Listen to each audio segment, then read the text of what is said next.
জনাব মির্জা আব্বাস বিএনপির খুবই পাওয়ারফুল একজন সদস্য। এটা মানে শুধু তিনি স্থায়ী কমিটির সদস্য তা না, তার যথেষ্ট প্রভাব আছে দলে, আমরা এভাবেই জানি। তার একটা বক্তব্য নিয়ে আমরা তর্ক বিতর্ক করছি সংস্কার প্রসঙ্গে। ওনার বক্তব্যটা একটু পড়ি এবং সেটা নিয়ে আমি আমার টেক একটু বলতে চাই। জনাব মির্জা আব্বাস একটা ইফতার পার্টিতে গিয়ে বলছেন, ওদের কলমের কোনো সংস্কার আমরা সহজে মেনে নেব না। সংস্কার যদি করেন আমরা কারেকশন করব। বিএনপি সেই কারেকশন অন্যান্য রাজনৈতিক দলগুলোর সঙ্গে মিলেমিশে ঠিক করে তা জাতির কাছে তুলে ধরবে। ওই সমস্ত তথাকথিত বুদ্ধিজীবী যারা এই দেশের নাগরিক পর্যন্ত নয় তাদের দিয়ে আপনারা সংস্কার করবেন, এটা আমরা মেনে নেব না।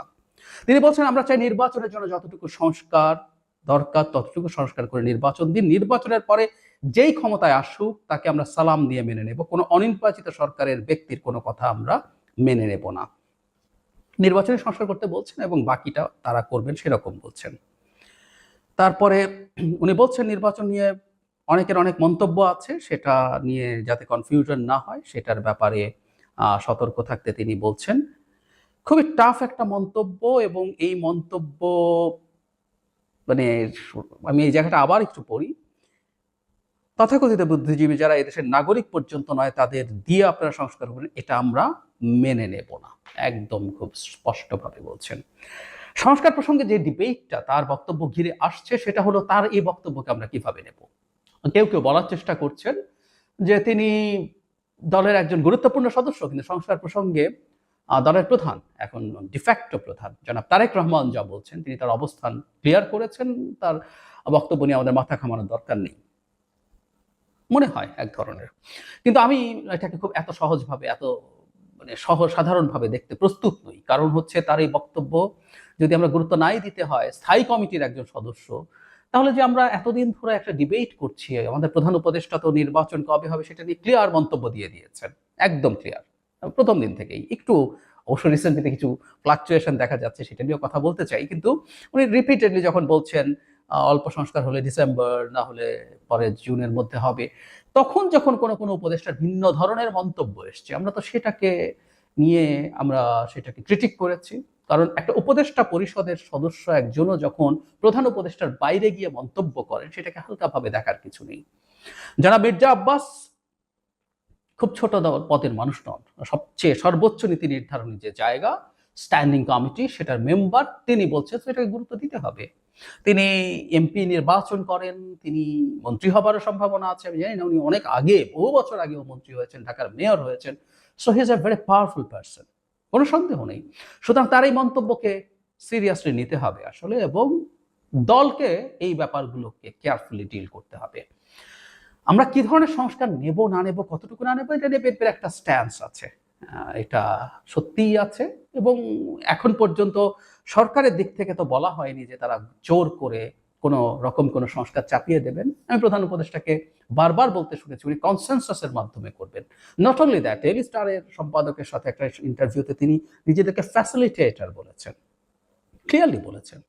এবং সেটা যদি হয়ে থাকে, আমি জনাব তারেক রহমানের সর্বশেষ যে অবস্থানটা দেখবো, যে দলের বিএনপির যে যৌথ সভাটা হয়েছিল সেখানে উনি আগেও বলেছিলেন, এখানেও বলেছিলেন যে ৩১ দফাই শেষ নয়, এর বাইরেও সংস্কার নিয়ে তারা ভাবতে প্রস্তুত আছেন। সংস্কার প্রয়োজন হলে আরো কিছু যোগ বিয়োগ সংশোধন এগুলো তারা করবেন।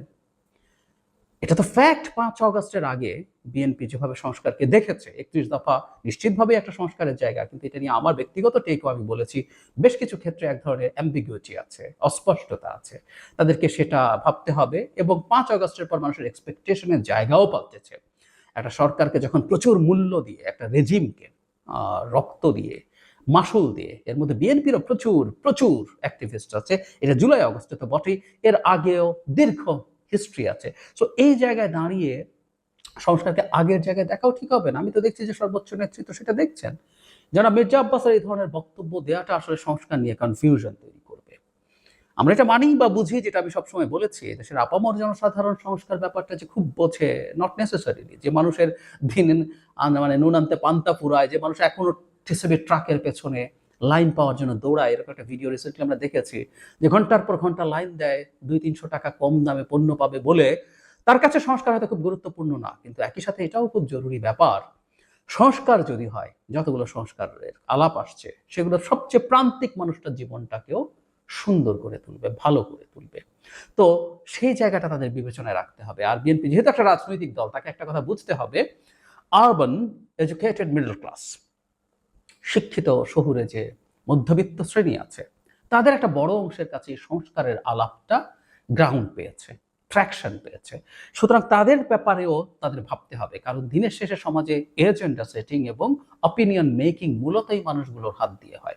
সুতরাং বিএনপির কোনো সিগনিফিক্যান্ট নেতা যখন সংস্কার সম্পর্কে এই ধরনের বিদ্রুপ বা খুব বেশি স্ট্রং অ্যাটিটিউড দেখান, সেটা দল হিসাবে বিএনপির অবস্থানে সমস্যা তৈরি করবে আমি মনে করি। সুতরাং এটা বলে পার পাওয়া যাবে না, এবং আমার মনে হয় বিএনপির জায়গা থেকে তাদের কেন্দ্রীয়ভাবে একটা সিদ্ধান্ত, কোন কোন ইস্যুতে তারা কি ধরনের বক্তব্য দেবেন, বিএনপির একটা স্পেসিফিক লাইন আছে, সেটা মতো করেই সেটা হওয়া দরকার। আমি পুরো পড়িনি এর মধ্যে জনাব মির্জা আব্বাস মানে করলেও কি হবে, এটার বিরুদ্ধেও খুব টাফ কিছু কথা বলেছেন। যদি আমরা নিশ্চয়ই এটা জানি, সংবিধান সংশোধন জাতীয় জিনিসগুলো করতে হলে, সেটা মূল সংবিধান হোক বা অন্যান্য কমিশনও যে সংবিধান আর যে অংশগুলো সংশোধন করতে বলছে, সেটার জন্য পার্লামেন্ট লাগবে।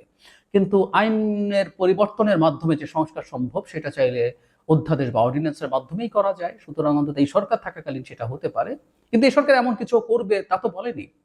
সুতরাং সংস্কার শব্দটার সাথে বিএনপি তার জায়গা জানাক, তার অবস্থান জানাক, এবং ৩১ দফার বহু কিছু সংস্কার আছে যেগুলো প্রপোজ সংস্কারের সাথে অ্যালাইন্ড হয়, সেই জায়গা থেকে কিছুটা সরে এসে কিছু ছাড় দিয়ে আরো বেশি কিছু করুক। কিন্তু সংস্কার প্রশ্নে খুব টাফ মন্তব্য, ওই যে বললাম, অন্তত ওই শ্রেণীটাকে কেউ কেউ মনে করেন যে ভোটের কত পার্সেন্টেজ হবে, it's not that high, I agree. কিন্তু যে বললাম, এই শ্রেণীটা এজেন্ডা সেট করে, এই শ্রেণীটা অপিনিয়ন বিল্ড করে। সুতরাং বিএনপির সতর্ক থাকতে হবে, তার এত উচ্চ পর্যায়ের নেতারা এই ধরনের মন্তব্য থেকে বিরত থাকা উচিত, এবং তত না থাকলে অন্তত দলের সর্বোচ্চ পর্যায়ে থেকে ইনস্ট্রাকশন দেওয়া উচিত তারা যাতে বিরত থাকেন।